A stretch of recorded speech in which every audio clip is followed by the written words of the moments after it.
Halo, Assalamualaikum warahmatullahi wabarakatuh. Perkenalkan, nama saya Isnana Fidatul Khoiro dari kelas 2C Farmasi dengan NIM 3118121. Saya akan menjelaskan mengenai interaksi obat dengan hasil tes laboratorium. Tapi sebelum kita mengetahui bagaimana interaksinya, kita harus tahu terlebih dahulu apa yang dimaksud dengan interaksi obat dan tes laboratorium. Interaksi obat adalah perubahan aksi atau efek samping obat yang disebabkan oleh pemberian bersamaan dengan makanan, minuman, suplemen, atau obat lain. Kemudian ada tes laboratorium. Tes laboratorium adalah suatu tindakan dan prosedur pemeriksaan khusus dengan mengambil bahan atau sampel dari pasien dalam bentuk darah, sputum atau dahak, urin, kerokan kulit, dan cairan tubuh lainnya dengan tujuan untuk menentukan diagnosis atau membantu menegakkan diagnosis penyakit. Lalu ada interaksi obat dengan laboratorium. Nah, interaksi ini dapat mengubah akurasi diagnosis tes sehingga dapat terjadi positif palsu atau negatif palsu. Hal ini dapat terjadi karena interferensi kimia. Lalu ada hasil tes laboratorium ini didapat 4 hasil. Yang pertama yaitu menilai efek terapi dan efek samping obat. Yang kedua, dapat menentukan dosis obat yang tepat. Yang ketiga, nilai kebutuhan akan terapi obat tambahan atau alternatif. Dan yang keempat, cegah salah tafsir uji yang dihasilkan dari gangguan obat. Kemudian ada 6 tes laboratorium. Yang pertama ada alkalin fosfat, yang kedua bilirubin, yang ketiga glukosa, yang keempat kreatinin, yang kelima kolesterol, dan yang keenam blood urea nitrogen. Yang pertama yaitu ada alkalin fosfat. Tes untuk alkalin fosfat digunakan untuk mendiagnosis penyakit-penyakit liver atau tulang, atau untuk melihat apakah pengobatan untuk penyakit tersebut bekerja. Tes alkalin fosfat ini ada dalam tes darah rutin, termasuk dalam bagian tes fungsi liver. Kisaran norma alkalin fosfat dalam darah adalah 44-147 mg per liter. Contoh obat yang dapat mempengaruhi alkalin fosfat yaitu paracetamol dan obat AINES, karena obat ini dapat meningkatkan angka alkali fosfat. Yang kedua itu ada bilirubin. Bilirubin merupakan pigmen empedu. Bilirubin juga merupakan hasil dari degradasi heme, yaitu salah satu produk pemecahan sel darah merah. Ini dianggap sebagai racun karena dikaitkan dengan penyakit kuning neonatal. Mungkin menyebabkan kerusakan otak yang tidak dapat diperbaiki karena neurotoksisitas. Pada interaksi obatnya, ada yang dapat menurunkan kadar bilirubin, ada juga yang dapat meningkatkan kadar bilirubin. Obat yang dapat menurunkan kadar bilirubin itu adalah aspirin, penisilin, dan prednisone. Sementara obat yang dapat meningkatkan kadar bilirubin ada hidralazin, allopurinol, dan probenecid. Ada aspirin. Nah, aspirin merupakan asam organik lemah yang unik di antara NSAID karena asam asetatnya tidak dapat dikembalikan dan dengan demikian menonaktifkan siklooksigenase.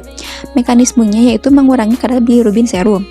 Nah, pengurangan tingkat trombosit tromboksan A2 ini menghasilkan penghambatan agregasi trombosit dan pendarahan yang berkepanjangan, juga menghambat sintesis tromboksan A2 dari asam arakidonat dalam trombosit dengan asetilasi irreversibel serin, menghasilkan blokade arakidonat ke situs aktif dan dengan demikian terjadi penghambatan siklooksigenasi 1. Efek samping dari aspirin yaitu adanya anemia defisiensi besi. Adapun saran untuk interaksinya yaitu hindari minum aspirin sebelum tes laboratorium. Yang ketiga yaitu ada tes glukosa. Tes glukosa ini digunakan untuk membantu dalam mendiagnosis dan mengelola diabetes atau dalam mengelola hipoglikemia. Mekanisme yang mengatur tingkat glukosa ada 2. Yang pertama insulin dan glukagon. Pada insulin dapat menurunkan glukosa darah, juga selaput sel ke glukosa dan transportasi glukosa ke dalam sel. Pada glukagon ini dapat meningkatkan konsentrasi glukosa darah, juga dapat menstimulasi glikogenolisis. Ada 3 tes laboratorium pada glukosa yaitu glucose fasting blood, yang kedua glucose postprandial, yang ketiga glucose tolerance test oral atau GTT. Pada glucose fasting blood, tes ini biasanya digunakan untuk menyaring diabetes mellitus di mana tidak ada atau kekurangan insulin yang memungkinkan kadar glukosa darah tinggi secara terus-menerus. Tujuan dari tes ini yaitu untuk screening diabetes mellitus, juga untuk memantau obat atau terapi diet pada penerima dengan diabetes mellitus. Adapun contoh interaksi obatnya yaitu pada furosemid atau Lasix yang dapat menurunkan glukosa darah. Glucose postprandial. Tes ini dilakukan ketika pasien menunjukkan gejala diabetes atau ketika hasil tes glukosa plasma menunjukkan diabetes. Tujuan tes ini sama dengan glucose fasting blood, yaitu untuk screening diabetes mellitus, untuk memantau obat atau terapi diet pada penerima dengan diabetes mellitus. Adapun interaksi obatnya yaitu dapat meningkatkan gula darah. Contoh obatnya yaitu ada kortison. Mekanisme kortison yaitu meningkatkan tingkat glukosa serum dan menstimulasi pelepasan insulin dan dapat menghambat penyerapan. Ini juga dapat meningkatkan glucogenesis pada hati. Efeknya yaitu hiperglikemia. Selanjutnya yaitu ada glucose tolerance test. Ini adalah metode yang paling sensitif untuk mengevaluasi kasus-kasus ambang batas dari diabetes mellitus, yang bertujuan untuk yang pertama, mengkonfirmasi diabetes mellitus pada pasien tertentu dan untuk membantu mendiagnosis hipoglikemia dan sindrom malabsorpsi. Nah, adapun interaksi obatnya itu pada obat diuretik. Obat diuretik ini dapat menurunkan gula darah dan menghasilkan efek hiperglikemia. Yang keempat yaitu kreatinin. Tes kreatinin ini bertujuan untuk membandingkan tingkat kreatinin dalam urin dengan tingkat kreatinin dalam darah dan membantu memberikan informasi tentang ginjal. Tes kreatinin digunakan untuk mengukur jumlah kreatinin dalam darah. Adapun interaksi obatnya itu dengan asam askorbat dan ibuprofen. Pada asam askorbat memiliki mekanisme yaitu kenaikan palsu pada tingkat kreatinin karena penurunan laju filtrasi glomerulus. Lalu efeknya yaitu meningkatkan kadar kreatinin dalam darah yang mengarah pada diagnosis yang salah. Kemudian pada ibuprofen, mekanismenya yaitu penurunan pembersihan kreatinin oleh ginjal dan meningkatnya kadar kreatinin dalam darah. Efek sampingnya yaitu penurunan fungsi ginjal dan sarannya yaitu tes kreatinin harus dilakukan setidaknya 6 jam setelah pemberian ibuprofen untuk menghindari dosis yang salah. Kemudian yang kelima yaitu kolesterol. Nah, interaksi obatnya itu terjadi pada vitamin C.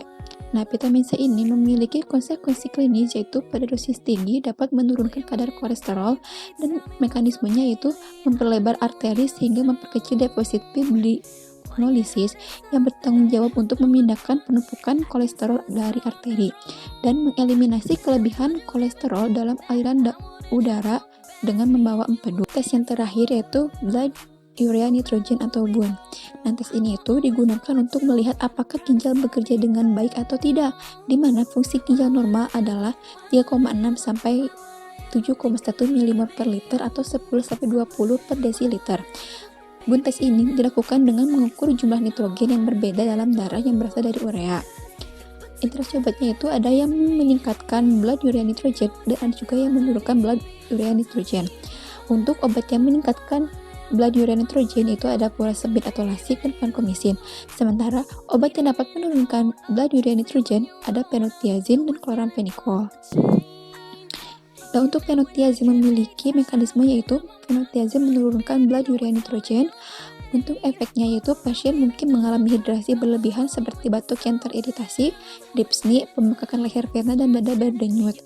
Lalu untuk sarannya yaitu jika blood urea nitrogen menjadi abnormal, maka pengobatan dengan phenothiazine itu harus dihentikan agar tidak terjadi toksik.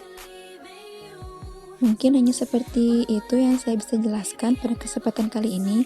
Mudah-mudahan dapat bermanfaat. Terima kasih atas perhatian. Wassalamualaikum warahmatullahi wabarakatuh.